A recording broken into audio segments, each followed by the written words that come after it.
Good morning, welcome to a Geoff Buys Cars video. Your trusty charger in your garage may well be one of the safe models. If not, hackers could make it explode in a ball of fire. That's the introduction that I should have used. Anyway, on with the video. The camera is steady. Good morning. If you're wondering how my 3-day motorhome build is going, listen to the echo. There's not much echo. We're all insulated. We're partly boarded. I reckon that so far we're about at day 1.5. I did 4 hours on day 1. We did about 8 hours yesterday, so call that a day and a half. I've got a day and a half to go. Don't want to talk about motorhomes. I do want to talk about your electric car charger cable catching fire.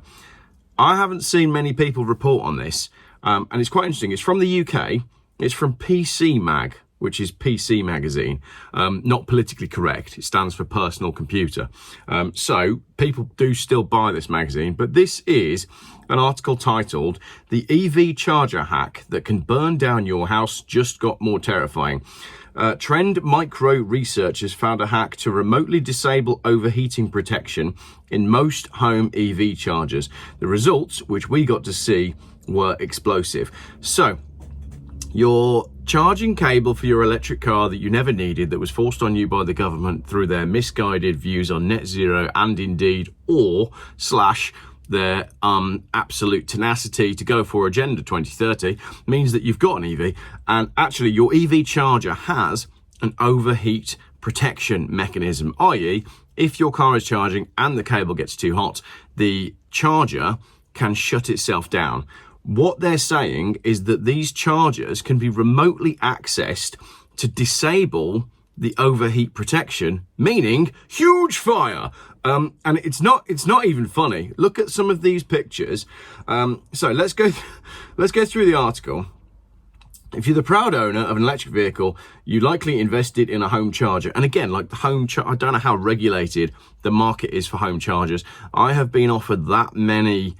These people don't watch my YouTube channel, clearly. I've been offered for free, in exchange for reviewing it on YouTube, so many Chinese electric car chargers. How regulated is that? How safe are these chargers? Do we even know? Do you know what you're buying?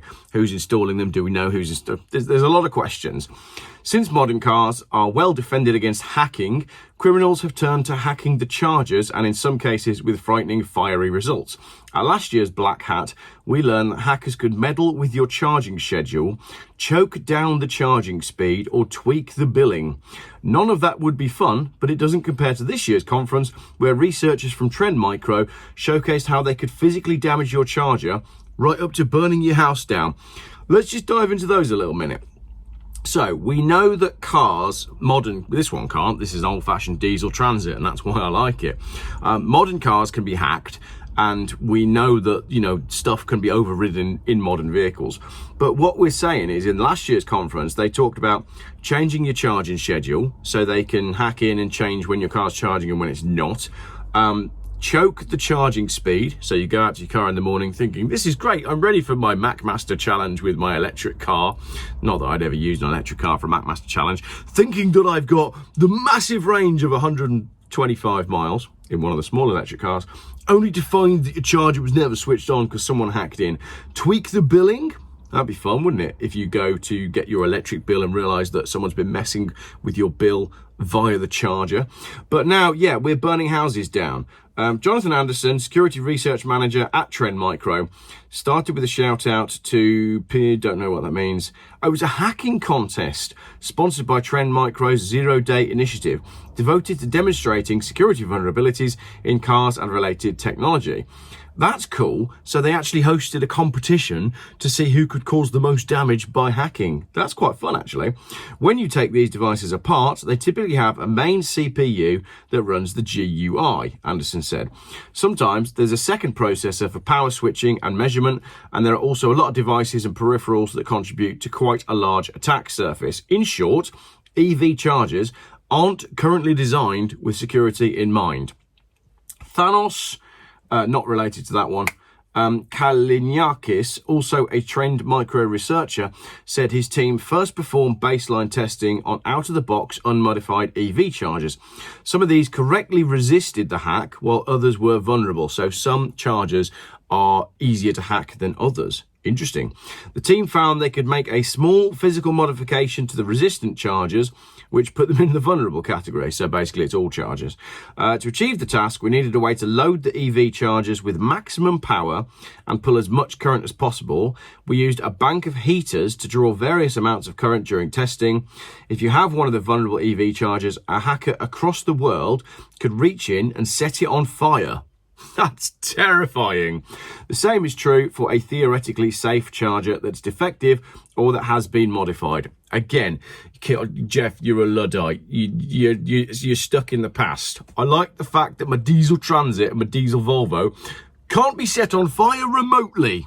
If that makes me a Luddite, then I'm okay with that. The results, as demonstrated in a clip, which I'll show, were nothing short of alarming. In every case, the cables overheated. Some spewed flames, including bits of molten copper. Some released flammable gases into the air, which ignited. One melted the cord holder off the wall. He says, any cable that didn't fail violently still failed by melting. If the melting cable shorts power through the signal channels, your EV could be damaged. He said the overheating devices, he noted that overheating the devices to failure took anywhere from an hour to 5.5 hours. And don't forget as well, it's not like you're going to go outside and there's 4 foreign men with blowtorches. This is all happening. You won't even know that this is going on. So they've got some advice on how to protect your EV from this. He said, you can't expect a circuit breaker to save your EV charger in this scenario unless you purchase a high-end electronic trip unit, a long-time, short-time instantaneous breaker unit, which costs more than a typical circuit breaker. Don't mount the cable under the charger or anything flammable, he said. Don't keep the cable coiled while charging. Don't have it all wound up on a big coil. And the manufacturer may recommend wrapping the cord around the charger. Don't do that. A short cable is safer. Anderson encouraged EV charger vendors to own the problem and fix it. EV charger vendors who are mostly factories in China. He noted that new but poor quality chargers with the same bugs appear for sale every day. They're all in my inbox, asking me to review them because they've looked at my channel and decided that my content means that they're so funny. Honestly, these companies email me and say, would you like to test the latest EV charger from whatever name the company's got today? And I just go, like, do you know the channel? Have you seen same with electric bikes as well and all sorts. Talk about an electric scooter in a minute.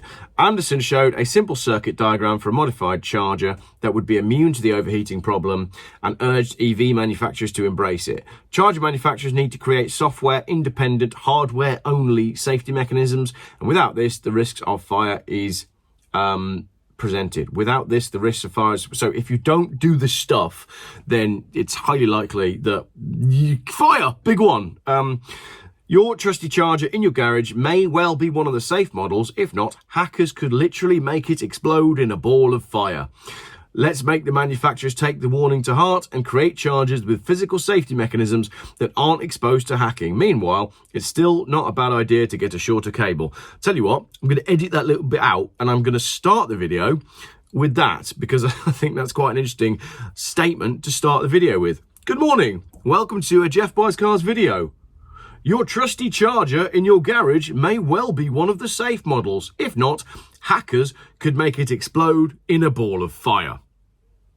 That's the introduction that I should have used. Anyway, on with the video. Brilliant. So that's cool. Yeah, that's kind of scary, to be honest, the fact that this hacking can take place. As I said, we've known for a while that cars can be hacked.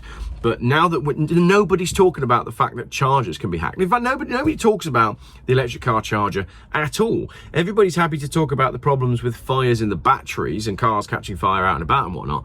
But not many people are talking about the charging infrastructure that's being installing chargers that we don't know what, installed by we don't know who, connected to what power supply with what, safety precautions. Are people being advised that they should probably have some form of fire extinguisher, not a water one, when they've got these things directly outside their house? I quite enjoyed, thank you very much to the person that sent that to me. Wasn't on my radar at all and probably wasn't on yours, but is now. This is the thing, you know, these fires are absolutely happening, unless you're the government or anyone in that, you know, on that side of the media, in which case they're not. Got an interesting email this morning from a company offering me an electric scooter, you know, one of these, and I looked at it, and on the accessories page there's a little basket that goes on the front, and I thought, you know what, that is the perfect thing for holding on the back of the camper van when we're out and about. I can charge it off my solar. I can buzz around on my little scooter. That's actually really practical. That would have been a really good reply that I could have sent to them. I could have said, yes, please, I'll have that, because it would work for my motorhome. What I actually said to them was, yeah, I'm up for the collaboration. Can you send me 4 so I can have a race with some other YouTubers? To which they said, we haven't got the inventory for that. So I said, can you send me 2 so I can have a race with one other YouTuber? And they said, we haven't got the inventory for that either. So if you were looking for an electric scooter race review with Geoff Buys Cars, the Macmaster, Tony Goodman, and probably Funky Phil, then you'll have to wait a little bit longer because they haven't got the inventory. But let me know if you would like to see a hilarious review of an electric scooter involving some of my friends and probably off-roading. Enjoy the rest of your Tuesday. There was no video on Monday because I was working on this, and now I'm going to crack on with this, and you'll be seeing my 3-day transit van motorhome build probably on, I think, Thursday night. Do you remember when Top Gear used to go out?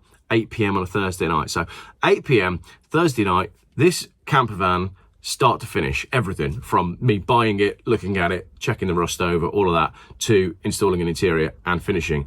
And hopefully by Thursday we'll be by the coast in this van. Yes, the other van is being done, but that's a bigger project. They're both 2 different things. One of them is premium luxury, very well built, proper, and the other one is small, slightly ropey, and built by me. So 2 very different things. Let me know what you're up to this week. The weather seems to be shifting. We're moving on now, aren't we? We're further into the year and things are going to start to change. It's going to start to get colder, and that means I'll be winding down car activities as it does get cold. I mean, we're a little bit further, you know, we're a bit far away from this at the minute, but as it gets colder, I can't be bothered to spend any time at the barn or do anything with cars.